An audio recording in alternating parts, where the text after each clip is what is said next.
Hello everyone, welcome back again to my YouTube channel. My name is Kevin Saili. Pada YouTube channel ini teman-teman akan menemukan informasi menarik seputar cryptocurrency. So if you do like cryptocurrency, make sure kalian subscribe channel ini. Teman-teman, di video update kali ini kita akan quick update aja untuk kondisi Bitcoin terkini. Tentunya kita sama-sama mengetahui tentang kondisi FOMC press conference yang diadakan tadi malam. Itu banyak banget ya menjelaskan bahwa si Jerome Powell ini benar-benar memiliki keyakinan penuh bahwa ya intinya kebijakan di tahun ini itu pasti akan berjalan, dan diperkirakan bulan Maret mendatang kita akan mendapati the Federal Reserve untuk pertama kalinya dari 2018 meningkatkan suku bunga. Dan biasanya sih kalau misalkan berdasarkan historical peningkatan suku bunga ya, saya sih selama trading di market financial ya biasanya sih dia naikin 0,25%, jadi kayak 25 basis point, dan itu artinya sebenarnya memang udah sesuai banget, udah stabil banget gitu ya dengan biasanya kenaikannya dia gitu. Jadi memang balik lagi dia sangat meyakini bahwa inflasi itu yang lebih concern utamanya saat ini teman-teman. Jadi kalau saya rasa sih iya harusnya sih on track ya, sesuai dengan perencanaan yang memang dia akan hendak lakukan. Dan kan katanya juga kemarin ditekankan, kalau teman-teman nonton video terakhir saya juga kita udah sempat mention soal kemungkinan dia berencana untuk mengurangi neraca saldonya dia sesegera mungkin, which means ini akan menyebabkan market itu terjadi istilah taper tantrum. Taper tantrum itu adalah kondisi di mana biasanya kondisi market itu kita bilang pelaku pasar marah lah, intinya simpelnya begitu teman-teman ya. Marah dalam artian ya sell off besar-besaran dan bisa bikin kondisi market itu sebenarnya sangat tidak stabil, dan tentunya impactnya terhadap cryptocurrency sudah pasti juga akan berdampak, karena balik lagi ini adalah financial market secara global. Jadi teman-teman tetap harus waspada dan antisipasi gitu. Nah kalau misalkan teman-teman banyak yang tanya ke saya juga kapan timing terbaik untuk Sherrock, udah saya jelaskan di beberapa video saya yang lalu, tapi kali ini mungkin di kesempatan kali ini kita akan coba mention sekali lagi, karena saya pengen teman-teman lihat ini very clear. Kita udah bahas teman-teman di beberapa kesempatan yang lalu tentang kondisi time frame weekly, di mana moving average 200 itu berpotensi akan divisit oleh si Bitcoin, karena Bitcoin basically udah gagal memaintain weekly moving average yang periode 50-nya. Jadi itu sementara waktu ini kita ngelihat dia berada di kisaran $19.000, tapi memang seiring dengan berjalannya closing weekly itu MA200 makin naik teman-teman, dan mungkin aja kita akan testingnya itu nggak harus sampai di 20.000, ekspektasinya ya mungkin di 25 atau di 27.000. Itu kondisi udah paling worst case scenario, dan tentunya ekspektasi saya so far itu masih kita bisa mempertahankan trendline yang terbentuk pada time frame daily. Ini kita udah bahas juga di beberapa video kita yang terakhir teman-teman, dimana kita ngelihat pada time frame daily ini terdapat potential trendline, dan trendline-nya inilah yang kemarin juga mungkin sempat membuat Bitcoin itu bereaksi atas level tersebut. Kalau kalian perhatikan, kita benar-benar memaintain level itu dengan baik. Tapi seandainya trendline ini berhasil di break, maka apa yang terjadi ya harusnya sih ya the best key support yang kita punya adalah di level $30.000. So break dari level tersebut akan membawa Bitcoin untuk terperosok lebih deep lagi, dan itu sebenarnya sangat wajar mengingat kita pada time frame daily-nya sendiri memang bergerak di dalam descending channel teman-teman. Dan berdasarkan informasi yang terakhir kita kumpulkan, seandainya kita gunakan Fibo eksternal aja atau Fibonacci, maybe I'm gonna use Fibonacci extension ya teman-teman, kita bisa dapati bahwa di kisaran level area target bottomnya itu berada di 28.000 sampai kisaran $31.900. Kalau misalkan untuk outlook yang terakhir teman-teman bisa cek juga di sini, ini terdapat beberapa level Fibonacci retracement dan juga eksternal, dimana kita sama-sama bisa lihat area yang saat ini mempertahankan level Bitcoin untuk tidak lebih tinggi itu tidak lain dan tidak bukan adalah key resistance dari Fibo 100% dan Fibonacci external di sini ya, tepatnya 1618, dan itu kisaran 37.000 sampai ya $37.000 sih lebih kurangnya teman-teman. Jadi ini bisa kita consider sebagai potential very strong resistance yang kita, which means kalau misalkan break dari level itu kita pastinya akan testing lagi terhadap exponential moving average 21, dan kalau berhasil break dari sana baru kita bisa lihat Bitcoin kembali penguatan lagi teman-teman, karena sejatinya kita sudah sama-sama lihat teman-teman kita selalu terdecline dari exponential moving average 21, dan so far kita sudah terdecline sebanyak 3 kali. So a nice rebound like this ini belum tentu memberikan kita momentum bullish yang lebih jangka panjang. Bisa jadi ini potential lower high-nya dan akhirnya kita kembali terreject lagi untuk testing sampai di support levelnya kisaran area $30.000 teman-teman. Tentunya di sini outlook berdasarkan yang saya buat terakhir, memang kita lihat ada kemungkinan overall movementnya kita itu membentuk yang namanya ABC flat corrective pattern, dan kalau misalkan demikian ini adalah ABC flat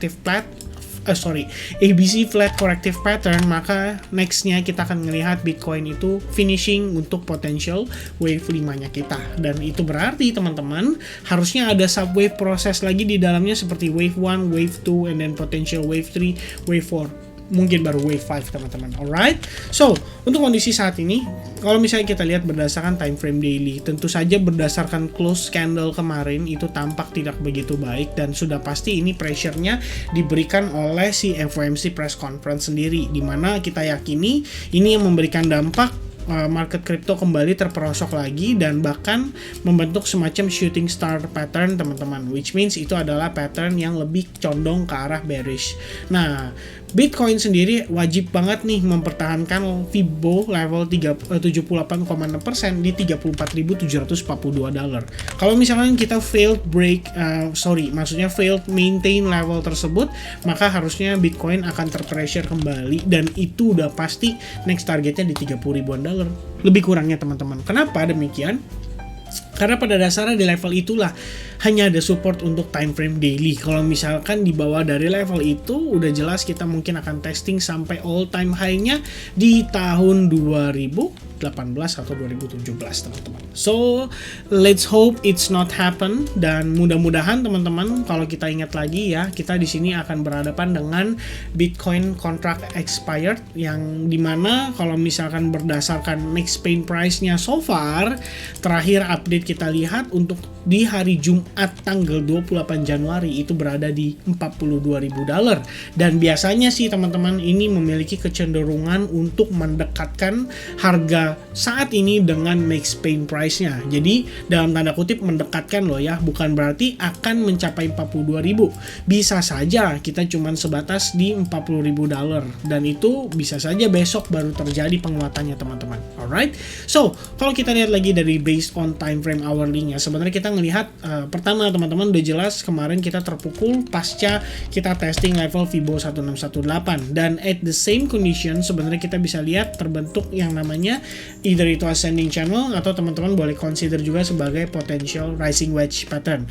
Nah, kalau misalkan berdasarkan time frame 4 jam, kita bisa tambahkan exponential moving average, dan kita itu benar-benar ketahan teman-teman di kisaran exponential moving average-nya ya. So far kalau misalnya kita lihat juga di pergerakan terakhirnya itu membentuk yang namanya si evening star pattern. Ini sudah kita jelaskan di video terakhir, dan mudah-mudahan teman-teman bisa ingat ya terkait dengan penjelasan saya itu. Nah, kalau misalnya kita lihat dari pergerakannya saat ini juga teman-teman, kita juga lagi membentuk yang namanya Three River Evening Star Pattern pada time frame yang lebih kecilnya. Jadi kalau misalnya kita lihat sekilas, ini tampak kita seperti sedang berpotensi membentuk yang namanya potential lower high-nya dia teman-teman. Jadi kita sekarang istilahnya sedang mengkonfirmasikan apakah Bitcoin akan drop dari level ini. Kalau misalnya kita lihat teman-teman menggunakan Fibonacci retracement, kita sama-sama perhatikan Fibo saat ini yang mempertahankan harga Bitcoin adalah Fibo 50%-nya. So, jika seandainya break dari level Fibo 50%, otomatis Bitcoin akan terperosok kembali, dan kalau kita lihat sekilas teman-teman tampak di sini membentuk yang namanya potential inverse V formation, which means like this, inverse V formation. Dan seharusnya kalau based on biasanya kita trading kan inverse V formation, jika dia break dari level ini akan memberikan opportunity untuk kita melakukan short atas posisi Bitcoin teman-teman. So kalau misalnya kita lihat di situasi saat ini ya, kita simply bisa menilai bahwa Bitcoin itu sedang membentuk atau berpotensi membentuk yang namanya lower high-nya. Kalau kalian lihat ini penguatannya sangat-sangatlah terbatas, bisa jadi kita melihat dia lebih tinggi lagi, karena di lain sisi kita juga melihat ada potensi terbentuknya si rising wedge pattern atau ascending channel teman-teman, yang mungkin ngelit ke arah lebih ke bear flag maybe ya. Ya lebih kurangnya seperti itu teman-teman. So buat teman-teman yang saat ini sedang aktif trading di leverage, make sure kalian tetap selalu jaga dengan risk management yang baik, selalu gunakan stop loss dan maintain posisi kalian dengan baik. Jangan terlalu bermaksa untuk ngejar ke arah jackpot atau home run terlebih dahulu, karena kita ngelihat overall pergerakan untuk cryptocurrency sendiri itu adalah sideways, cenderung ke downtrend. Kalau misalkan teman-teman perhatikan, kita akan munculkan kembali new outlook ya, bukan new outlook sih sebenarnya, ini kayak tampilan lah supaya teman-teman bisa lebih dapat gambarannya. Ini sebenarnya simple banget teman-teman ya. Kalian lihat di sini terbentuk yang namanya support dan resistance, terbentuk support dan resistance, maka di level ini juga terbentuk yang namanya support and resistance ya. So far kita ngelihat pergerakan Bitcoin itu benar-benar rapi di dalam downtrend channel atau di dalam downtrend teman-teman. Lower high, lower low, lower high, lower low, and potentially lower high, which means bisa aja kita break lagi menuju ke lower low-nya, dan itu di kisaran level $30.000. Alright, so teman-teman, simple banget kan kelihatannya. Selama dia belum break dari potential trend line yang terbentuk di sini, maka struktur market kita belum berubah. Kita masih berada di dalam pressure lower high lower low-nya until it happens dan berubah menjadi higher high, which means ketika dia pullback berubah menjadi higher low, dan kalian mungkin boleh bilang ini sebagai inverse head and shoulders. Habis itu break dari neckline-nya, kalian baru mendapati konfirmasi yang namanya transisi dari downtrend menjadi sideways dan berubah menjadi uptrend. Barulah itu idealnya untuk kita melakukan transaksi buyback terhadap account spot kita. Jadi buat teman-teman yang percaya dengan fundamental dan project token teman-teman yang pegang, itulah yang istilahnya itu adalah timing terbaik untuk kita buyback kembali. Alright, so I guess that's it from me. Thank you very much for watching this video. I hope you guys enjoy this video, and if you enjoy this video, make sure you give me your thumbs up. Don't forget to subscribe this channel, and I'll see you guys again in the next update. Have a nice everyone. Have a nice day everyone. Stay healthy, don't forget to eat, and God bless everyone. Cheers.